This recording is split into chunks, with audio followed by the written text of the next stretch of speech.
Yeah, we're live. It's 8:09. I'm a little bit late. We actually wanted to watch the replay of the USA Canada gold medal hockey match because we didn't see it when it happened live, and I'm disappointed because it would have been cool, but it was still awesome. And even though kind of knew what the outcome was, we didn't see. We didn't know when it happened and all that, so it's kind of cool. Honestly, had I been watching that and not known what the outcome was, I would I definitely would have thought Canada was going to win.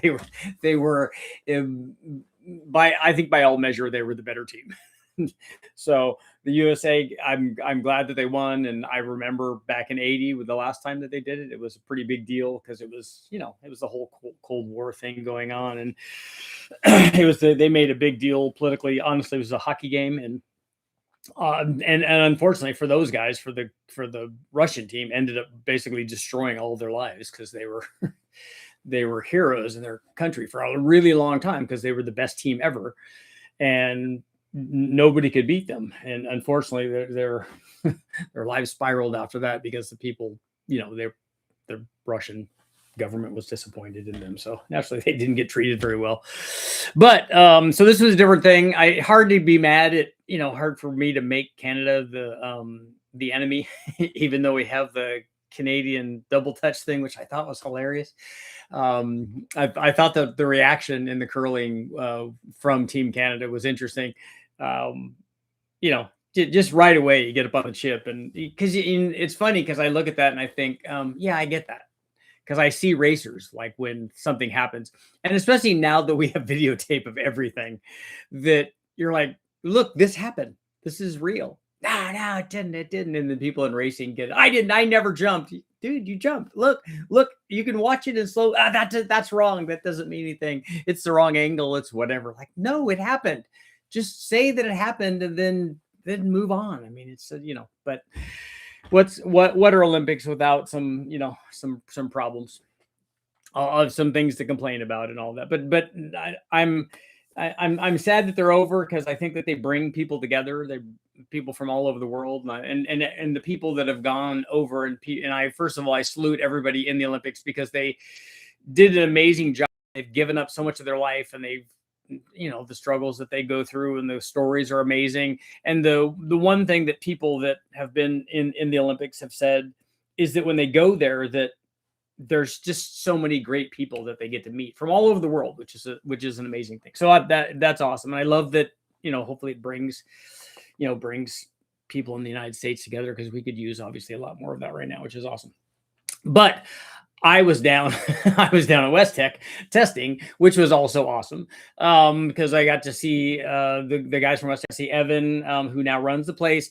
Got to see Ish and Troy, and that was awesome. And then on Friday, the day that I was leaving, Freiberger showed up, and they were running a big block Chevy. So it's good to see David. I haven't seen him. He said, I haven't been to Westech since Brule was gone, I think once or twice. So it's been a long time since he's been there. And so it's good to see Dave. He's a real guy. He's a real dyno guy. So it was good to see him, spend some time there. I got to watch while they were doing some testing on that big block of school. It's a high compression, like 496 thing. So it did well.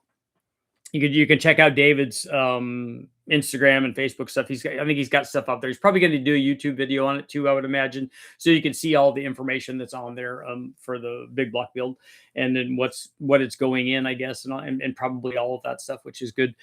I like seeing guys bring motors and testing them and showing kind of what they do and what they don't do.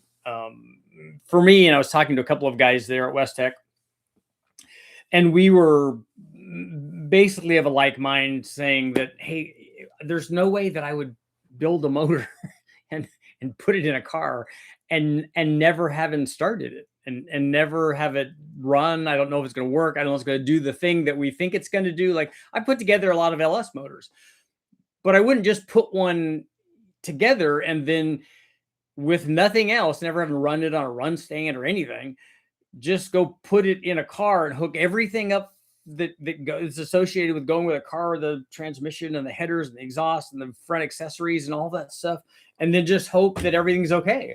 I would want to know that it's okay before I did that. definitely run the motor on the dyno. Or even like I see some guys putting things on run stands and running them on run stands, which I think is a great idea. Because if you start it up and run it and it's got good oil pressure and it's got all 8 cylinders and everything's working and it's not leaking oil and stuff, then you go, yeah, when I put it in, it should be good. And mostly because, especially if you're putting it in something nice and it's a nice motor that you care about, it's not junkyard stuff like most of the stuff that I do, that it's not leaking oil and it's just working the way that it should. It wants to go in and wants to run and be there for a long time and go down and do all the stuff that it's supposed to do. So that's kind of awesome. So that's why I would at least do that. Like I'd like to run it on the dyno just to make sure that we know that it makes, I'd like to know that it makes power so that when we put it in the vehicle, we're like, look, I was building a 550 horsepower or 6-liter, let's say, a naturally aspirated one. And so we put it in there and I chose the cam, I chose the heads, I put a set of airflow research heads on there or whatever, and I put a fast manifold on there, put a camshaft in there and ran it. And then it made 551 or 547 or whatever the number is. I'm like, okay, it's there. It does what it's supposed to do. So when I put it in a car, I know it will be that. I, was able to remember from all of my testing what works and what doesn't work, and then put a combination together that I thought would do the thing that I think it's going to do, and then put it in a car. And then so now I get to go find out what that does when I put it in. If I was putting something together, it wouldn't be because I was going to go drag race. It would just be something I was putting together so I could go drive around and have fun. And 550 horsepower would definitely be kind of on the fun side. While I was down there, I also we did a bunch of testing with cams because we were looking for one of the things I was looking for was the 100 horsepower cam. I found one that was really close, but it's not quite what I want. And I tested, 6 or 7 different camshafts when I was down there. And so the upshot of all that for you guys is that if anybody's interested in some cams, some inexpensive ones, I have some cams that would be, I will probably let them go for like $150 or something. I think I have 6 or 8 of them that, and I have one that's big that we wouldn't have run because I don't think it would have fit piston to valve clearance. So somebody's looking for something that's big. I think it's I want to say that's like a 235 or something. Let me see if I have that. Pretty good. It's pretty good size. But I have a bunch of other ones too that are closer to some of the stuff that we have now. And then I have one that is like, I think I have a 222, 226. I have no, that's not that one. I have a 231, 242. I think I've got a 220. Let's see. Is that one 12? I think I have something that's like a 228, 238, maybe something like that. Yeah. And the other one is I think it's a 238, 242. So that's the one that I didn't run because I don't think that will fit available piston to valve clearance. And then there's a couple of other ones that are also available. So let me know. You guys send me an email. I'll put my email address here down here.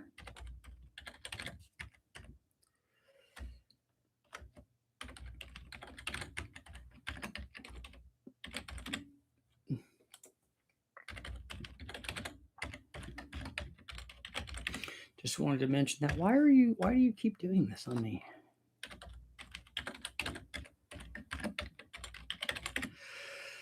Okay, so yeah, there's my email address. Send me an email if you're interested in any of these cams. Let me know because they have I don't know 5 or 6 pulls on them each because it doesn't take very long. Some of them less than that. Some of them 2 or 3 because if it was close enough to another cam. Once we run something on the engine dyno in this LS, we ran it at a 5.3 and the L33. Once we run a motor on the dyno with this kind of cam in it, with any kind of cam in it, like a low buck truck camshaft or a truck plus or whatever, and then we put another camshaft in it, the next pull after, like we were to make a pull with the tune that was in it for that cam. And when I say tune, I don't mean there's a tune that goes with a camshaft because the camshaft wants a particular tune, it's a power output. So the tune is a power output. So it needs a certain amount of fuel to be like, if it's an NA motor, let's say we want it to be 12.8, it requires a certain amount of fuel for whatever power curve this camshaft makes, for whatever peak power output and whatever torque output and stuff. Whatever that camshaft does, it requires a certain amount of fuel. If we put a bigger cam in, it's going to require more fuel. But if I made a run with the bigger camshaft and it was lean, as long as it didn't get lean enough to hurt itself, which it won't be, the next run after looking at the plot for the air fuel, I can just make one change on the computer and go, okay, the next run will be perfect. If I wanted it to be 12.8, the next run will be 12.8. Not because I'm running it in closed loop. I don't do that. I just run it in open loop. But I know how much fuel it takes to add to get it from, or to take away or to add, to get it from 13.6 down to 12.8 or 14.0. It's not going to change that much on these kinds of camshafts, on this kind of power output.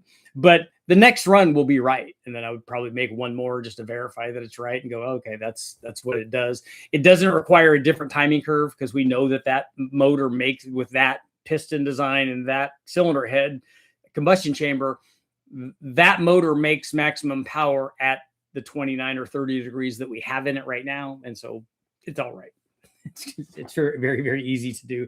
And so we can get through camshafts really, really fast when we're doing that testing. The other thing that I did, if you look at the thumbnail, is I did something cool, and I'm working on the video now. I actually did a draw through versus a blow through. So you guys will get to see all that. I'm not talking about that. I'm not talking about the results or anything, but it was really cool and it was really fun. And because I think that that's the first time that I've ever run a draw through turbo that I did on the engine dyno that I can remember. I can't ever remember having any sort of carb adapter or anything in front of a turbo and having the fuel being drawn through the turbo. First of all, I'll let you in a little secret. It doesn't hurt the turbo, at least not in the number of runs that we ran. And we were even running E85, which I think would be worse, because it would not lubricate the bearings as well, I guess, or whatever, but it was cool. It took a while to get it to get everything set up, because what I did is we did a blow through with an elbow, with a carb bonnet, which I got from Holly, because we don't have the CSU stuff anymore, but I did have a CSU carburetor to borrow. So Mike was there and he said, I have a 750 E85 carburetor. I thought, oh, that's perfect. Holly also sent me a 4-hole terminator, but it didn't arrive until too late to do the testing. Otherwise, I probably would have used that. It would have been cool. But we're going to do a bunch of testing. I'm going to run that on the 4.3 liter. We're going to run it with a turbo and stuff. That motor's already down there. In fact, the guys from Westech are probably going to run that for me, which will be cool. And then I'll get to go down and we'll do modifications and everything. So it will be fun. I was hoping to get that done while I was down there, but it just took longer than I thought to get both setups done with the turbo on the blow through carburetor and then the draw through. And the interesting thing, and you guys should find this really, really cool, is that I used the same carburetor on the blow through as I did on the draw through. And we had no idea if it would work. This was just let's flip a coin. Is it going to work? Is it not going to work? We don't know, but we're going to try it. And then I was going to back that up with another, standard style carburetor and put on there just in case that didn't work. As it turned out, Kevin from CSU is a genius, and the carburetor worked on both. I don't know that he's ever tried that. I'd like to talk to Kevin. If you've ever watched any of this stuff, Kevin, I'll give you a call tomorrow and find out if you've ever tried anything like that. But it actually worked fairly well. So we got some really cool testing coming up on the blow through and draw through thing. But it was a fun deal. Like I said, whenever you do something for the first time and you're like, I wonder if this is going to work, and then you try it and you're like, hey, this was actually pretty cool. So let's see what you guys got going on.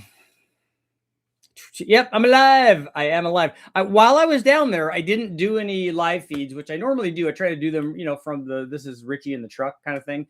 But I was so busy with getting stuff done. I did do posts though for Instagram and Facebook. We try to do shorts and stuff, and so I did do that stuff. So if you follow any of that stuff, you should kind of see what's going on. Like I said, it was just good. I love going down there. I love getting to see those guys, Troy and Ish and Evan, and to get to see Dave. It was just really, it was pretty cool. Cheap cams for the win. Yes. Just timing, just walking in the door. Nice. Winning. Okay, can we talk about cheap cams? Yes, we can. We can. You can talk about it all you want. How good would a Truck Plus be in a Recport 6-liter? I think that I have that video up because I think that the first 6-liter that I tested stuff on was a Recport. But it depends on how much power you want to make. A Recport 6-liter can use a pretty good size cam because you have heads that flow 300 CFM or more.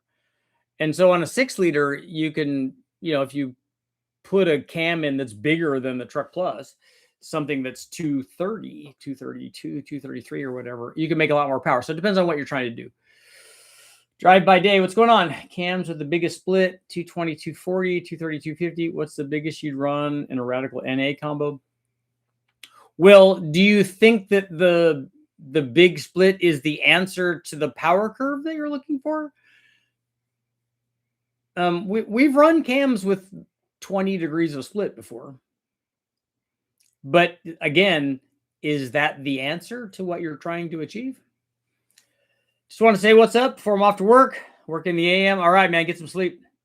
Got a Truck Plus my 6.2. So far, it's only started on the stand, but it sounds good. Yeah, it's a 219 cam. So I would say for me, judging by the cams that are available I pick available for available piston to valve clearance. So for something that has a stock piston and the stock valve or whatever in it, which is the vast majority of the customers that I sell cams to. So for that group of people, forget about the people that are putting valve reliefs in it and running race motors and are running, really, really long duration camshafts and are running lots of RPM and all that stuff. That's not my market. But so stock piston to valve clearance, a 219 cam is, I would say, in the middle of the performance arena, because you can go in the 230s. You can also go in the 205s, which that are stock cams that are like that. The factory LM7 cam is a 191. So somewhere between 191 and let's say 235, depending on your LSA and stuff. That's kind of the range of cams. So 219 is, I don't know, upper middle performance cam, let's say. Building a 2011 Cadillac Escalade, can they do a cam and supercharger and still make it a daily? Yeah, that's not a problem. Can I put 200,000 miles on it with a supercharger? Yes. Or am I going to need to change the cam out every couple of years? No, the cam should last the life of your truck. I don't think that that's going to be a problem with the vast majority of aftermarket cams. If they've done the hardening right and stuff, it should last a long time. And the supercharger, if you get the right kind of supercharger, that should last a long time too.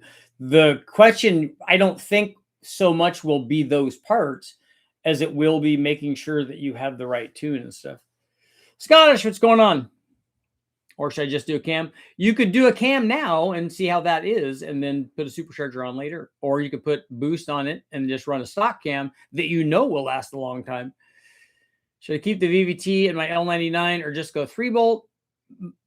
Most anybody that changes the cam gets rid of VVT, or at least reduces its ability to adjust.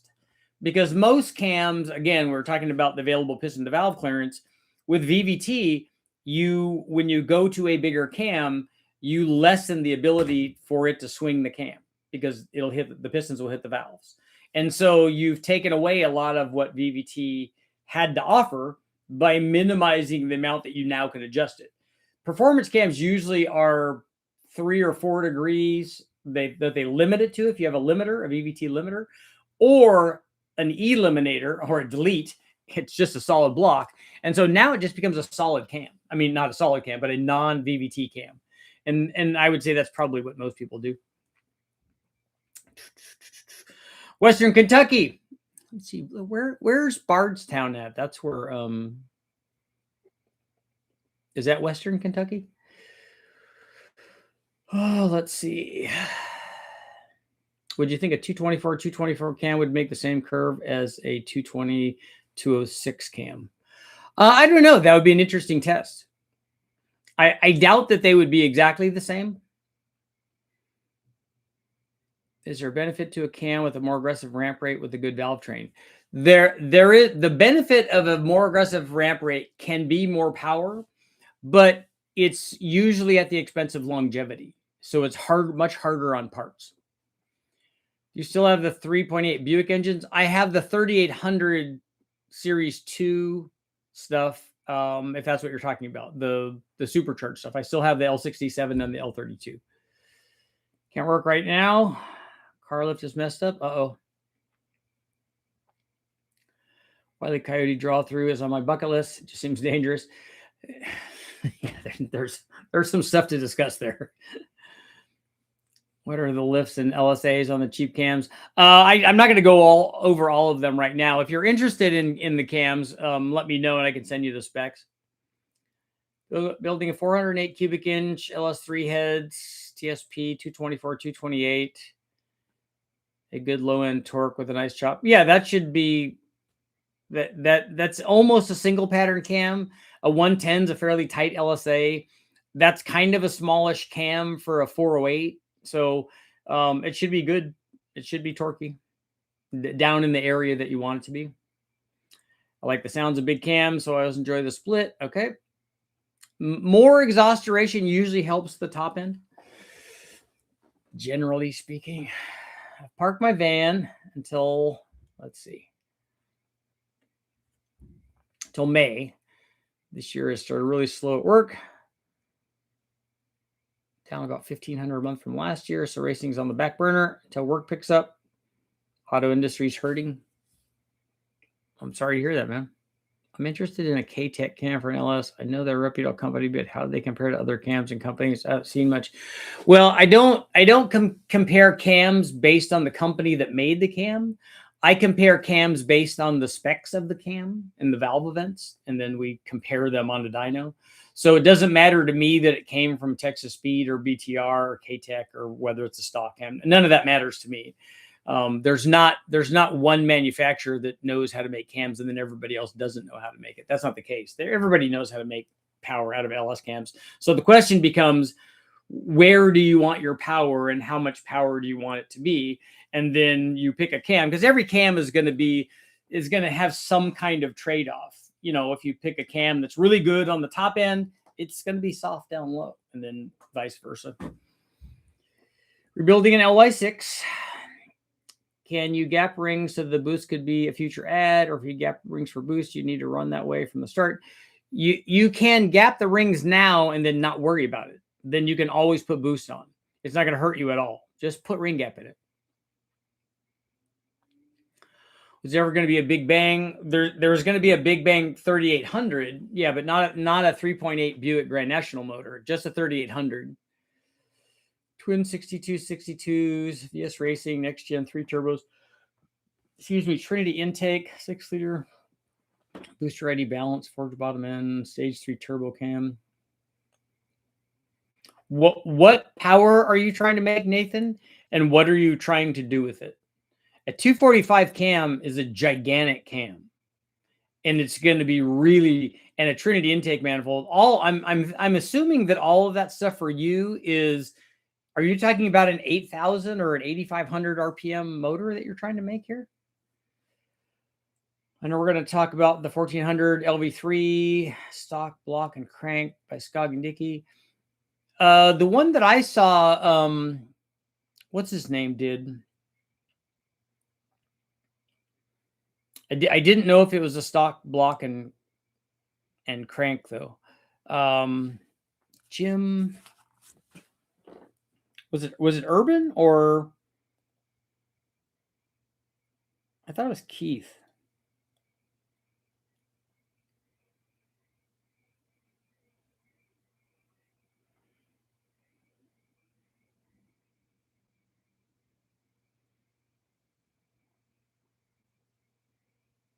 No, Keith Urban is, oh, not,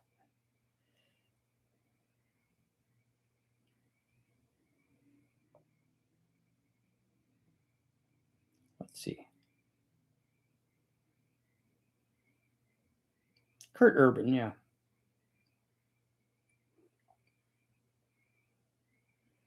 Hot Rod did a really nice story on the V6 we ran. I did see that. I follow his stuff, so.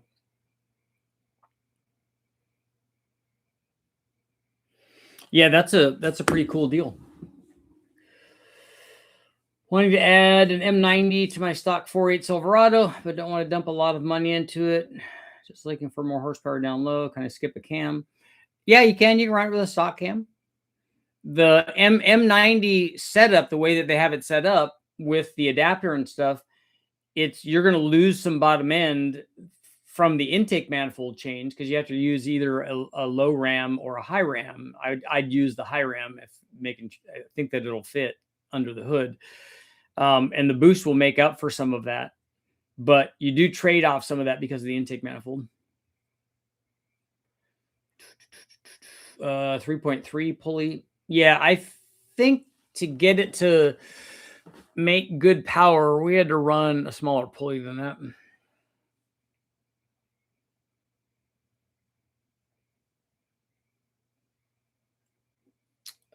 Street strip setup in the 69 Chevelle. Yeah, Nathan, honestly, I don't like a lot of what's going on there. I wouldn't pick a Trinity intake manifold. I love the guys. I love Brian. I love the BTR guys. It's a short runner manifold. It's going to be soft down low. A 245 cam is gigantic, and it's going to really be soft down low. I wouldn't even pick a stage 3 turbo cam. I would pick a stage 1 for the street because you're not going to be limited in power. I mean, with twin 62 millimeter turbos, you're going to have more than enough power. The cam is not going to do that. The turbos are going to do that. And so I would rather have more response rate. When you dyno a turbo engine using an electronic boost controller, do you use the turbo as the compressor source? We don't. I use I don't have it come off of the turbo. I have the boost number come off of the intake manifold. So it's the boost that we're seeing at the motor and not just coming out of the turbo, because you're going to see less. You're going to see less in the intake manifold. Have a great night, everyone. Got stuff to do. All right, Dragman. 1,000 wheel horsepower, 7,200 shift points. That's the goal to match the current gearing. Okay. But I mean, 1,000 wheel horsepower doesn't take any of that stuff. 1,000 wheel horsepower you could do with a 5.3 and a and a G42 turbo and a low buck truck cam. So making the power isn't going to be hard. Can you build boost on a 2-step without putting the engine under load? Yeah, I think guys do that. How much overbore is okay with an aluminum 5.3? It depends on which block it is, but some of them can go out to before you sleeve them. I think some of them can go out to a LS1 bore, but I don't normally like doing that, and definitely wouldn't do that if I was going to run boost. For big heavy G8, would a 4.8 LS be kind of dumb? Well, it's going to be soft. I mean, the thing that people that have 4.8s complain about is it doesn't make the torque that a 5.3 or a 6.0 or something bigger does. Low buck truck cam is great. Just waiting for the no buck truck cam. Close to firing up my 427 Windsor. Oregon cam. Did a nice street cam. Similar specs to a trick flow stage 3. A 67 fastback with a 5-speed. That should be fun then. What transmission do you have for 1,000 horsepower and 7,400 RPM? Turbo motors don't need RPM to make that good power. Yeah, some guys just want to rev it, I guess. And I don't know if that's help. Like for a street car, I wouldn't do that. I would have a lower engine speed motor. The 572 big block Ford, is a 242, 248 cam too big? Is it too big for what?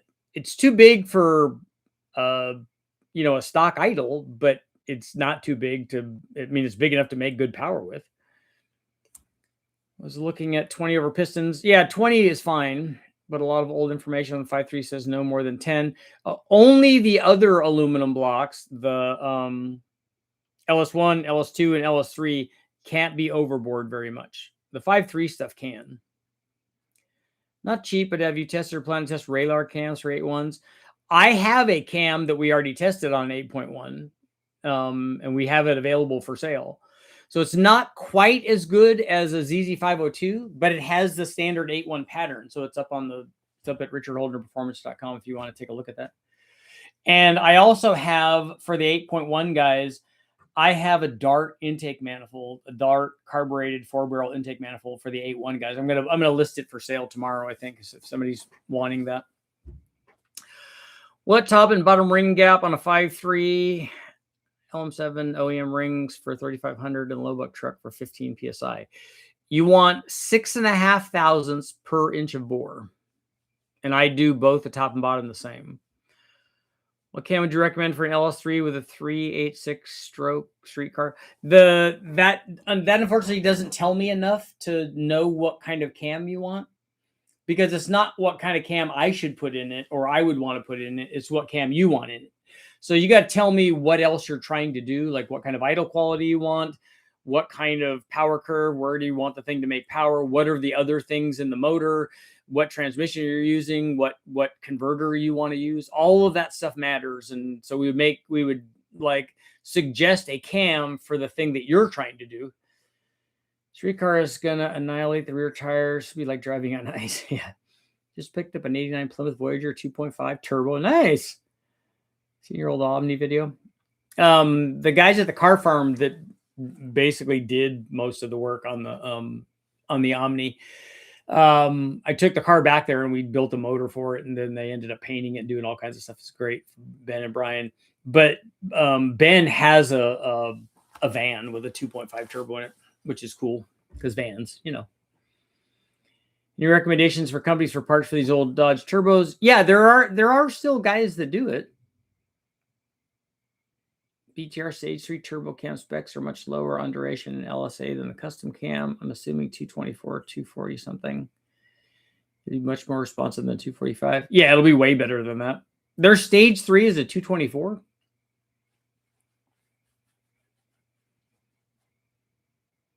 Man, they threw an ad right when you plugged your website. Oh, the website is richardholdnerperformance.com.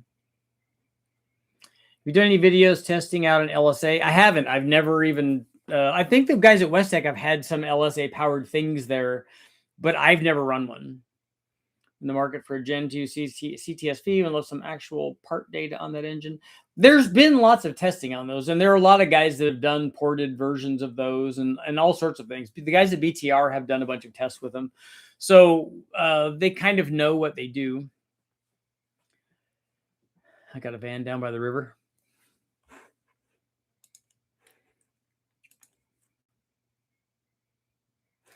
And into the river we dived.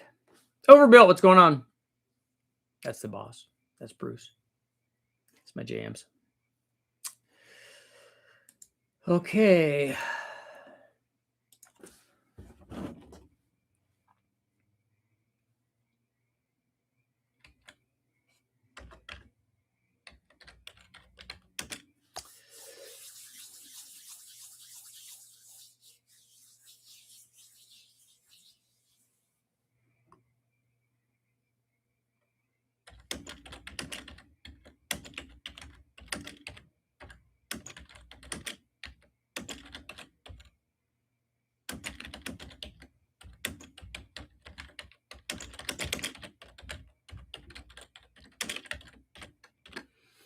Okay, the poll for tonight, gotta have a poll. Should I run the 4.3 liter V6 with a turbo and EFI instead of a blow-through carburetor? So should we use the 4-hole throttle body thing or just use that? See if we can ask Mike if I can use this carburetor again. I really need to get it. I liked having that E85 blow-through carburetor. That thing was awesome. I have an LS2 6-liter. 4L60 rebuilding. What do you suggest as far as a cam, gears, or 373s? When it comes to wanting low end power, can also do good on hour-plus drives. Do you have a stock converter in it? If you're looking for something for a stock converter, either one of our cams, the low buck truck or the truck plus, will run with the stock converter. We know because we have the Tahoe and have run both of those cams with the stock converter in the 4060, and it works fine. It drives around, does all the things. They have noticeable idles, which people want that. People want the chop. So either one of those would be good. Mike, good evening, Richard. My 1964 Ranchero, very nice. 306 project is moving along. However, I need an EFI compatible fuel tank. Do you have any suggestions on this?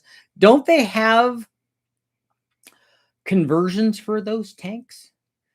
Look up Holly and look up Aeromotive. Those guys should have, I don't know specifically for a 64, but they should have a way to convert that. Or you could always do a lift pump in your tank and then go to a smaller 1 or 2 gallon surge tank with the EFI setup in that.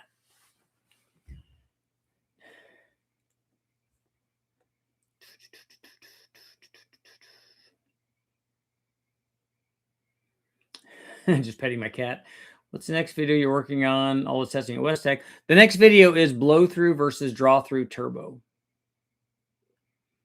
Is it worth putting on a fast with CNC ported 243 heads and 243 cam currently has 4? What are you trying to do? Tillerman? Did I see? Did you have something else here before that? I don't recognize that.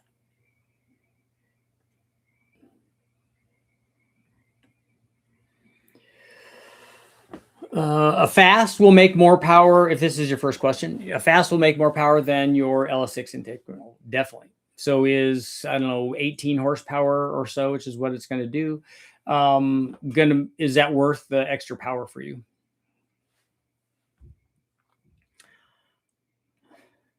Does the van say free candy? Is the Summit cam considered a cheap cam? And do you know who makes the cams for Summit? The cheap, I'm sure you mean inexpensive, right? That's a subjective thing. So for somebody that makes $80 million a day, anything is cheap. The way that I look at whether a cam is expensive or not is I compare it to other things. So is that cam less money than another cam that you can get from somewhere else? And I don't have any idea who makes cams for Summit. Old boomers tell me keep a big block in my boat and tell me hell no to a Coyote or LS, leaning towards an LS. I don't listen to other people when it comes to them telling me what engines I should run in my stuff. I do what I want, and you should do that too. Elgin makes Summit cams, or at least the one I have.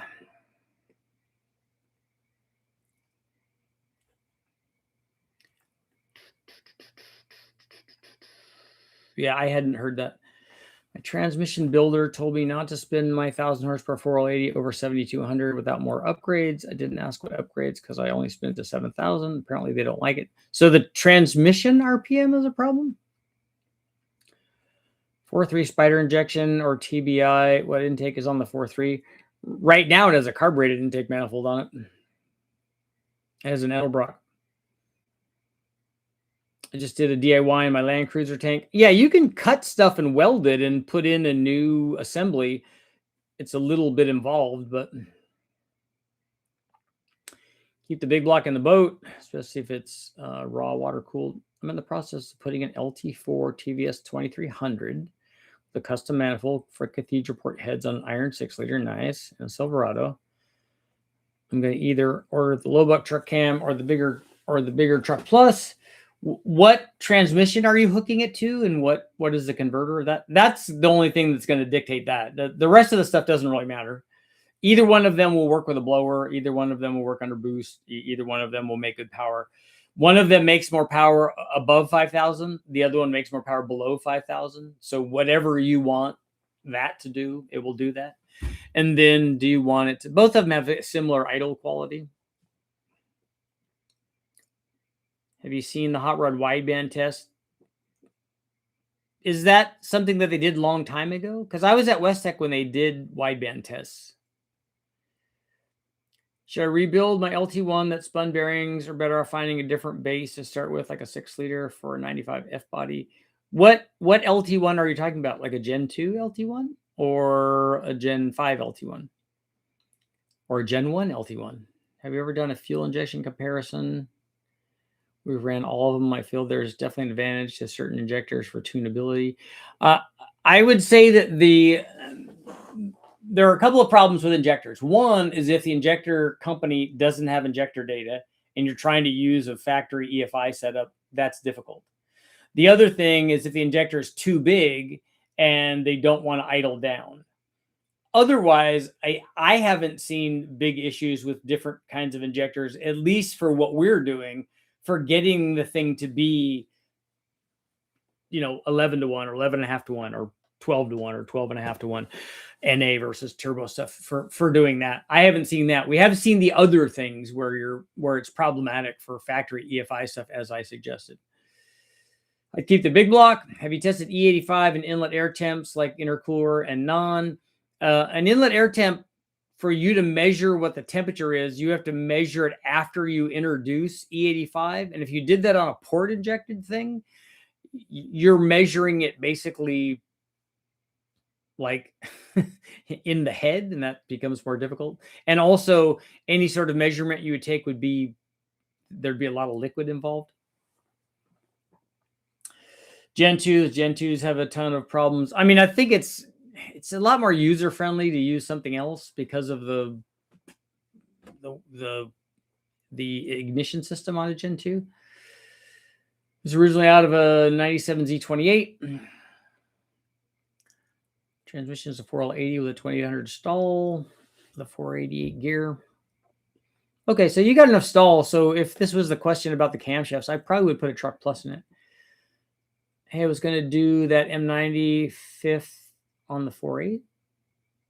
Will that be a daily driver reliable? Not looking to race it, just have fun on the weekends. Yeah, the M90 is a factory supercharger, so it lasts factory, it has factory reliability. So that's not an issue. I voted yes, but you should run both on the 4.3. Just in the last month, they have an article on widebands. It's very interesting that they're only accurate at stoic values. Outside of that, they're all over the place. That widebands are only accurate at stoic, that's not accurate. A narrow band sensor is most accurate at stoic, but because we've tested lots of widebands, lots of sensors, and not only lots of sensors, but lots of the thing that the sensor is giving the data to. And we've also tested narrowband stuff. And I can tell you, having done narrowband sensors, like factory narrowband sensors, that they're actually fairly accurate beyond the narrow band, because we compared them to a Hariba, which is, I think, probably certainly back then was standard of the industry. And I was amazed at, because we thought, yeah, in the 14.7 or whatever, within one air fuel range, that it was going to be okay there, and then it was just going to be skewed all over. But it wasn't. It would track down to, I think it tracked down to 9 to 1 and tracked up to 17 to 1. As good as the Hariba did. I see 195 IATs. I'm considering doing M1 versus redoing the intercooler. But where are you measuring the temperature? Like, that's what I'm saying, is if you're measuring 195 degrees, are you doing that after you've introduced the E85? Like, are you measuring that down in the combustion chamber? It's probably not that hot there. Let's see. We mainly only tune on the Holley platform. However, we started tuning HP tuners in the last few months, noticing Holley seems more forgiving for not having injector data. Yeah, the injector data for factory ECUs, I guess, is kind of a critical thing. I'm not the expert there. Jimmy and Joel do that.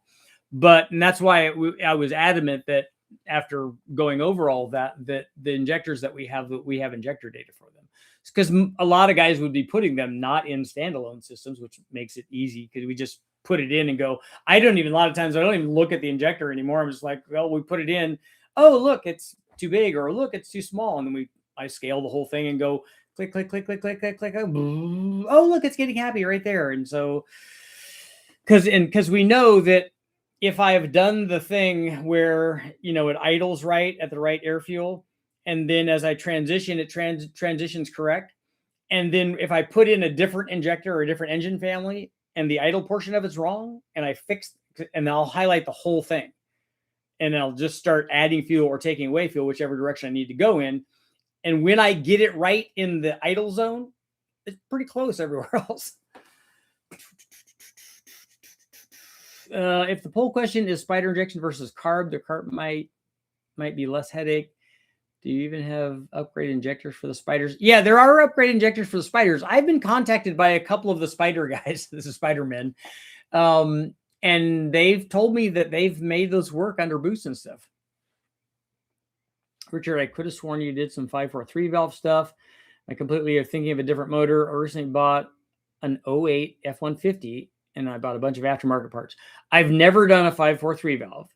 I have done a 463 valve, and I have done a 544 valve. I don't even think on the engine dyno that I've run a 542 valve, but we have run lightning motors on the engine dyno. I mean, on the chassis dyno, but not on the engine dyno. It's accurate that wide bands are not accurate. Okay. So all the stuff that we've been doing for all these years are not, it's not been accurate. Even when we tested, I think that Westech, when they did it, they tested 8 or 9 of them, all on the same thing. And ran them all because they want to see what the variation was in the readings between the, between the farthest away and the farthest away, the leanest and the richest one at whatever value that they were testing at. I think there was some variation there, but judging by the fact that we've been tuning with them for years and years and years and had all of our motors work and run at Bonneville and all that, I would say they're pretty accurate. For my LS2 6-liter, my mechanic suggested I try the polluter cam, and I was going to go with a 3000 stall. I was also talking about putting a true track in my G body, 7.5 with a 28 spline. Isn't the 7.5 going to be problematic? Was just looking to see what you had used in rough horsepower estimates. Butchers, what was your? Oh yeah, no, I haven't. I have lots of. I mean, I have a book on modular Ford stuff, and so the things that you would do, the 3-valve, the heads are really good. I don't know what intakes they have for that. But it works the same way. If you shorten the runners, you make more power up top, and you can usually get maybe more peak power. There are cams for those because a 5.4, that head and that cam configuration is the same as a 2-valve. I mean, the same as a 4.6, so that shouldn't be a problem. It's fuel injected in a holodometer. I measured the inlet air temperature from the sensor. I'm just really curious if you think I'm giving up power with 85 on 195 degrees. I think there's a lot to talk about there. Like I said, where are you taking that reading? And also, what sensor are you using to take that reading? Because the factory air temp sensors are not very fast.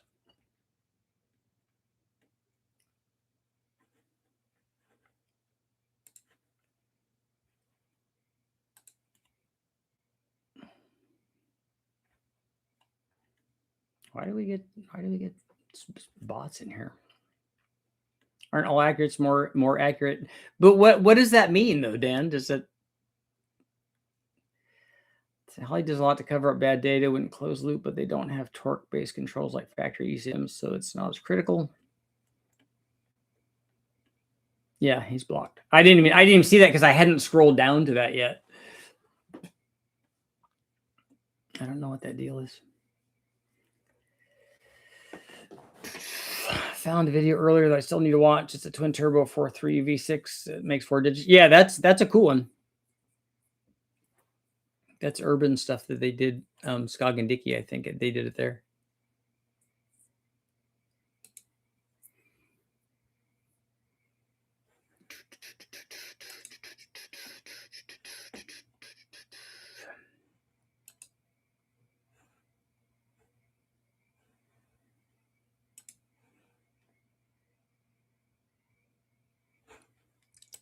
Whoa, living on a prayer.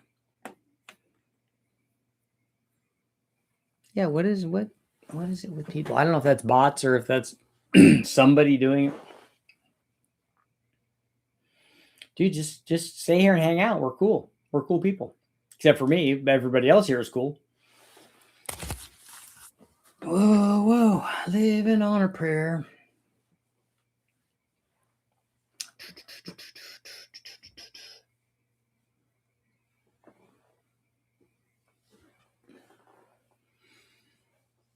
Yeah, the LV3s are nice because you can, if you port those heads, I mean, they're already starting out making, 300 or something. So they're pretty good right off the bat. And so if you, port the head, they put a different kind of intake manifold on there and then put a cam in there, you can get them to make quite a bit of power. And then you start adding boost. It's especially they ran a lot of boost. So you start multiplying it out. It gets to be pretty good. That's an impressive motor. That's good. That's good power. That's good times. Good times. Can I ask a question? Yeah. Did I not see it before? I thought I've answered every question. It means if you're working on the edge, 8-1 or 19-1, they just weren't made for that kind of accuracy. Yeah, and I don't care about those. We try not to run anything in that sort of range, and I would never try to measure anything out there. We're running stuff that's, we normally don't even run them over 15-1, but sometimes they will when we're first loading in if we haven't have everything right. But if it starts trending into that, we just let off and just add a bunch of fuel. So normally the range is 10-1 to 13-1 or 14-1 or whatever. I don't even have it when I have them idle. I don't even have them idle at 14-1.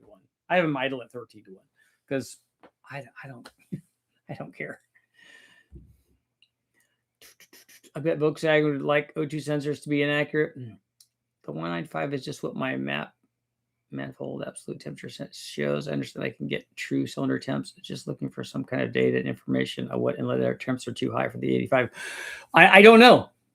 I'm sure guys are running more inlet temperature than that. I don't like 200-degree temperatures, so I would not like that. I would definitely want an intercooler if I was doing that, and I would definitely want cold air if I was doing that. I don't think air temperature should be that hot in a motor. It should be a lot colder than that. In fact, I like it when it's 50 degrees. We ran all the testing that I ran down at Westech. We ran that with no intercooler on it because we're running E85 and low boost, and it wasn't a problem. But we also have cold air.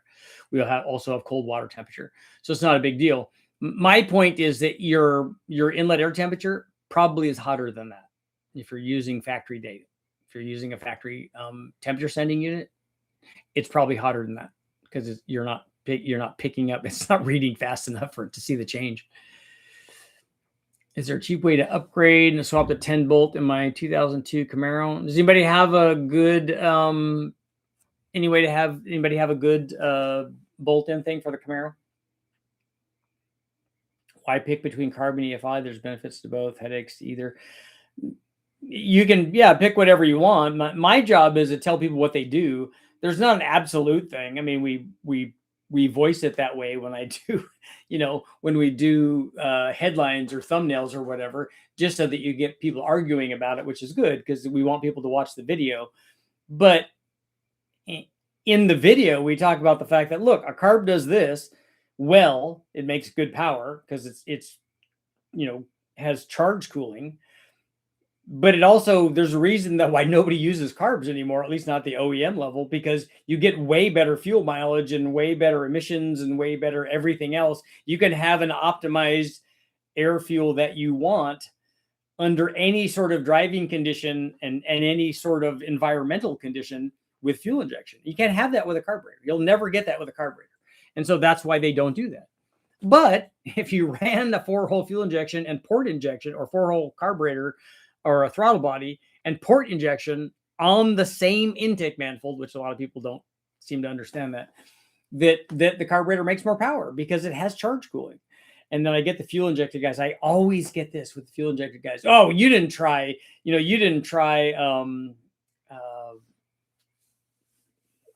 injector timing. Oh, yes, that's it. It's injector timing. It's always injector timing. You could pick, I had one guy tell me you could pick up 20 horsepower on a stock K series. by changing the injector timing. I'm like, oh, really? So I said, you think the Honda guys missed it by that much? Yeah, that would be no. I've been rewatching Engine Masters. Freiberger put together a great series. Yeah, they did a good job on that. I personally wouldn't like 195. Yeah, what boost level is that at? Concerning the LS2 and the True Track, I had seen on YouTube. There are a few mechanics put the True Track.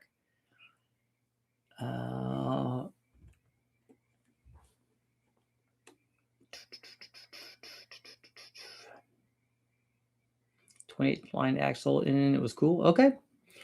We tried a Big Bang type build on a stage 2 BTR turbo cam 408 LS Gen 4 iron block stock heads, twin turbo, massive fuel system. We ended up blowing a head gasket at 1481 wheel horsepower.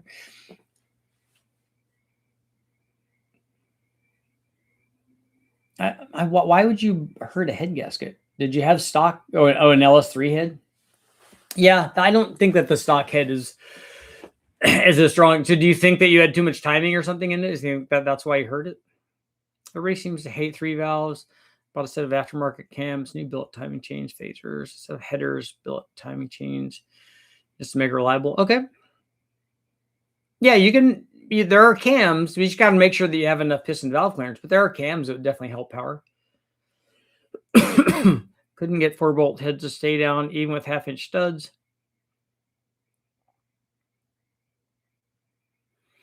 I don't think you're at the limit of 4-bolt heads because I think guys are running more power than that. Mirror rear end upgrade and cheap don't go together because of the torque arms. Cold air is like a cheat code for horsepower.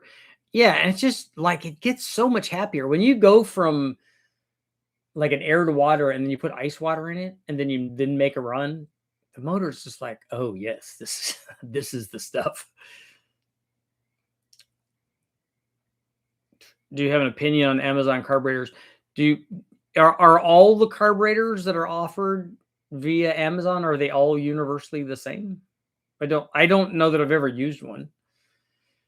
Just thinking out loud, the VORTECH 23-degree V6 heads have similar flow numbers to the stock LV3 heads. You should get close to 4-digit horsepower when you test. No, it won't. A 4.3 VORTECH motor is not going to get close to 4-digit power level because I don't think the rest of the motor will do that. Will a 4.3 torque converter help the buck of a BTR stage 3 and a 4.8? I don't know if that's enough converter to do it. Why do you have a stage 3 and a 4.8? Just out of curiosity. Injector timing makes it idle smooth. No more power though. Yeah, I wouldn't doubt. Like and maybe there would be something for emissions there. But again, do you think that Honda missed that? I don't think so. Have you ever heard or seen Thompson Performance Power Blast plate for carbs? If so, are they good as they advertise? I have seen those. Are those the ones that are there to disperse the fuel with the squirters? Yeah, that's not something I would put on. Trick chassis has a drop-in 9-inch for $1,400, depending on what boxes you check, not including the third member. That's the cheapest you found. See, Terry's throwing stuff out. Injector timing when the duty cycle is approaching 100%. I know. Like, how much wiggle room do you have?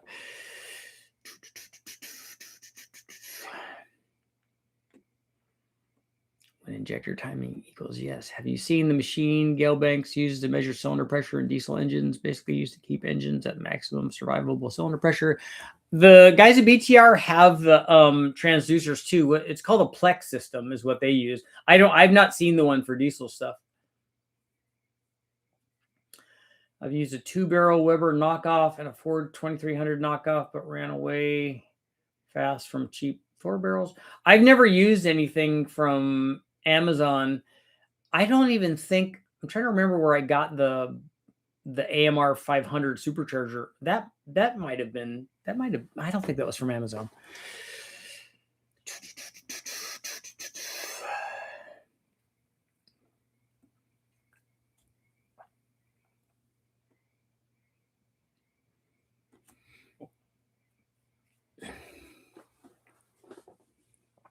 Whale Racer is saying, depending on what you're doing, I've seen guys use a 3rd gen rear end because it's slightly shorter and then tub it accordingly. Nice. Is the greater cooling effect from a carb versus a sniper style EFI from the liquid fuel as opposed to the atomized fuel between the two? The discussion that we were having was a carburetor versus port injection. And the port injection is down at the base of the intake manifold and the head. So it's a matter of where you're injecting it. It's the distance. So the difference between a 4-hole throttle body style and a carburetor, I don't think the difference is going to be very much, if any at all.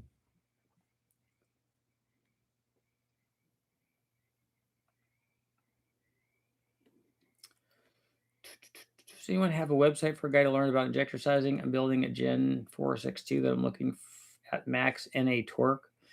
Yeah, and you just need to have an injector size for your power output, and the injector size is going to have nothing to do with your torque output, because you're going to put an injector in size for whatever your maximum horsepower is, and that's going to come after peak torque. So the easy number for you to do on an NA, and it works for any motor, it doesn't matter what it is your injector flow rate times 16. So if you have 50-pound injectors times 16, that will tell you how much power you can make. So you can make 800 horsepower NA on gas with a 50-pound injector. And that works for any size injector. You can use that math.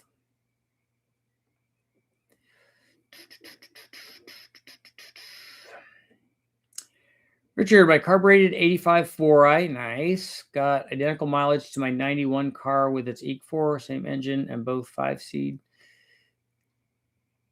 Your carbureted 85 got what kind of fuel mileage?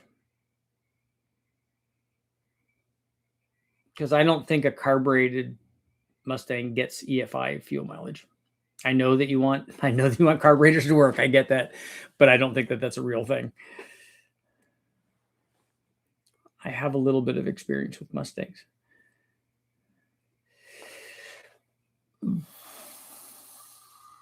We were on E85 at 32 PSI and 16 degrees of timing. Maybe that's too much timing. First time pushing it to that power level, estimating it was making 1800. You think 14 something is 1800 at the crank? And that's at 32 PSI. How much do you think that the NA motor was making? It makes it like a flat spray padding. It looks like, sounds like I should stay away from it. No, I've seen what they've done, and I've seen them in action. And since it's only happening when the squirter is activated, I don't know how often, if there is a benefit, which I don't think that there is. If there is a benefit, how often is there a benefit? There isn't any under cruise. And I don't think that there is any under wide open throttle. I see Walmart selling blown small blocks. eBay is where I get my 38 Weber clones. Yeah. There are several injector size calculators on the internet. Size injectors for expected power level. It would be awesome to have cylinder pressure on every engine. That would be really cool. Injector size needed is based on horsepower output. Richard, hope you're doing well. Have you tried doing a Hellcat supercharger on an LS? I haven't. Make kits for it. Curious how much better they are than M122. Well, isn't a Hellcat supercharger bigger than that?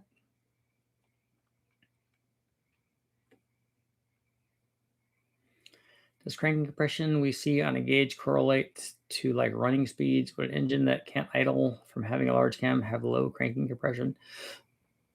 Yeah, it will. There's a correlation there, but it's hard to get an exact number and get exact numbers for both of those. But yeah, a very big cam, and if you combine, which is it's supposed to be the worst thing, but if you combine a very big cam with low static compression, you're going to have almost no cranking compression. But it still runs and still makes power. And then the next thing is that you have or if you have a high compression and a very small cam, you have a lot of cranking compression. You have all the cranking compression. and then the variations of the other two. Does the 3rd gen Camaro have the same 10 bolt? What about a GM 250 inline 6 versus a 4.3 vid?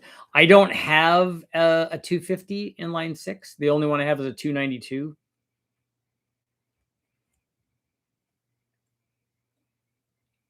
I was thinking of gambling with an Amazon. TFX has cylinder pressure transducer for top fuel cars, 7,000 plus PSI on a regular run. They mostly lease or rent the setup because of cost. Yeah. And they probably don't have it on all the time, right? They just do tests with it. Is the 122 big enough for instant torque on a 6-liter? Yeah, for a stock one, it would be fine. A 122 you can make probably 700 horsepower with. So it's big enough for a 6-liter.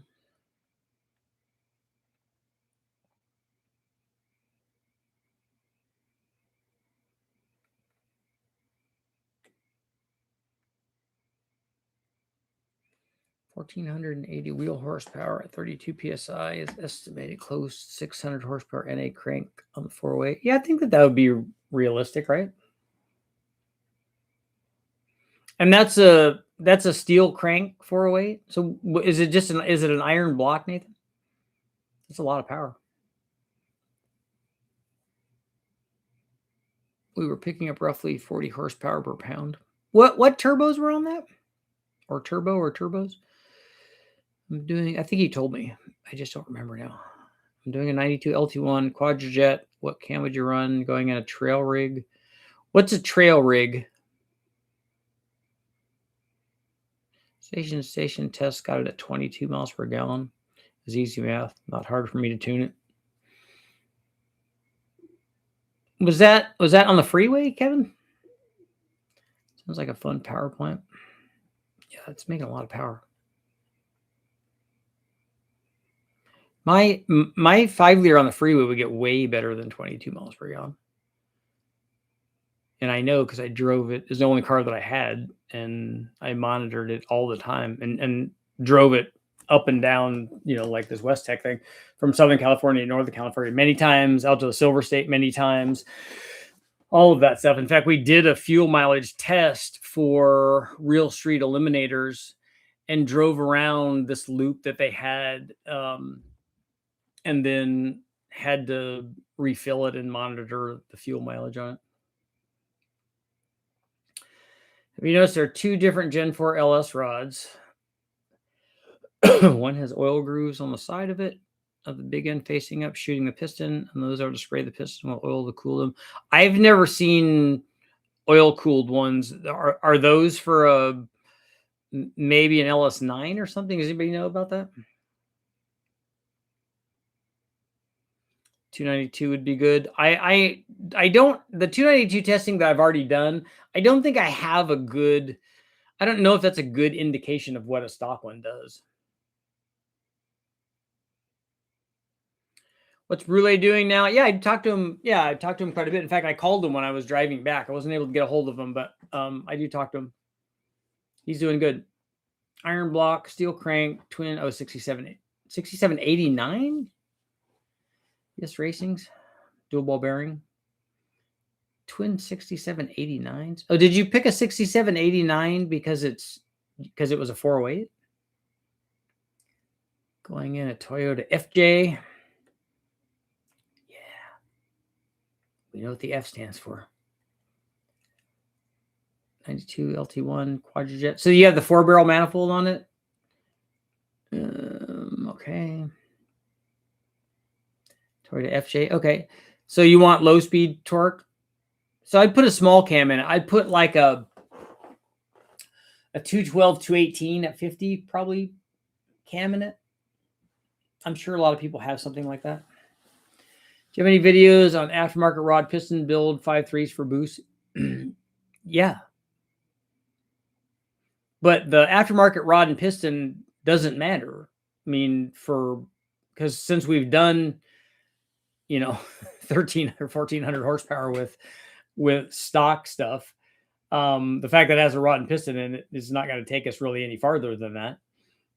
Do you want us to go more than that? Do you want us to go more than 1,500? Because then you're beyond other stuff. You're beyond cranks, and you're getting to the limit of cranks and blocks and stuff. The 3rd gen F body and 4th gen have the same 10-bolt rear end. Okay.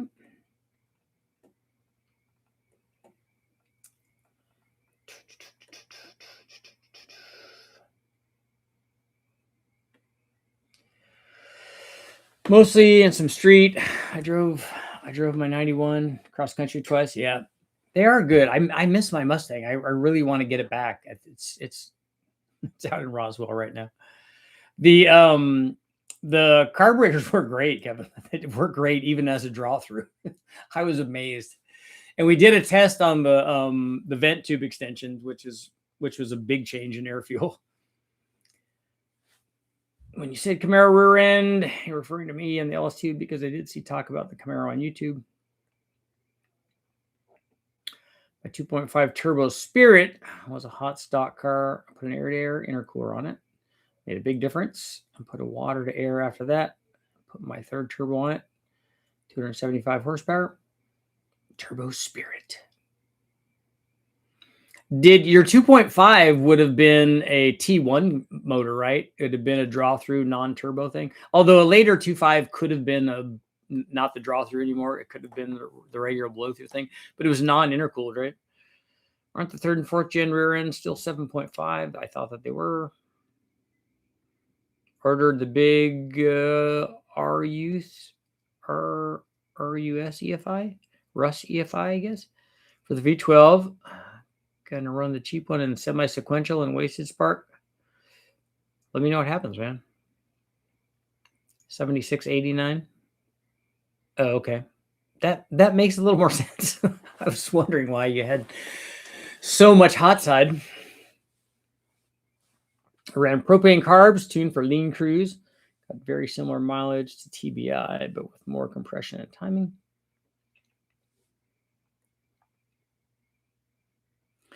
Have you ever tested a Dodge V10 truck motor? I have not.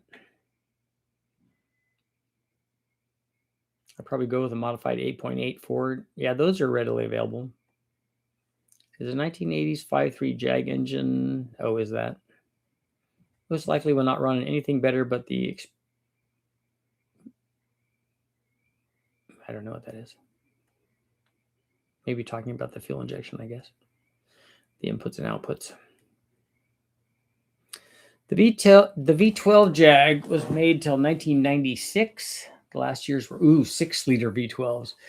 We got one more minute. I've been here a long time. Why am I going over here? Let me say, should I run the 4.3 V6 with a turbo and EFI instead of the blow through? 80-20 on the yes. They're going to do that anyways, I think. You don't like propane? Nice. Eric Clapton would be proud. I'm excited for my Lloyd Elliott custom grind for my LS1. There you go.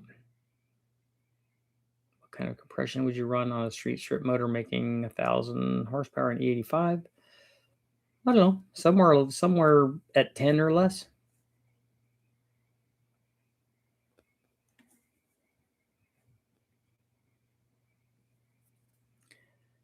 Just drop my motor and trans off. I'm trying to see if I can get around. Almost hear the 4 9-inch and Grand National gears. Since the 4i is a turbo blow through on 85. And what do EFI guys consider acceptable mileage? Is the mileage my mileage? Actually, I drove around on mine way back in the day with the VORTECH on it, and it's not doing what yours is doing in terms of power. It was probably making 450 at the tire, and probably closer to 400 most of its life, because it didn't make a lot of power. It had 36-pound injectors and the blower and a Pro M, and it did have a cam in it. It had a 224 cam, had trick flow heads on it, and it was fast. But it was a I built it for the Silver State so we could go really fast out there, but it would still go. It's even with the cam and stuff, it got over 20 on the freeway. The 9-inch takes more power to run. On that note, it is time to go. Thank you guys all for showing up. I'll be back tomorrow, and hopefully I'm going to try to get the video up or at least done tomorrow on the blow through versus draw through. Pretty cool stuff. I'm excited about it.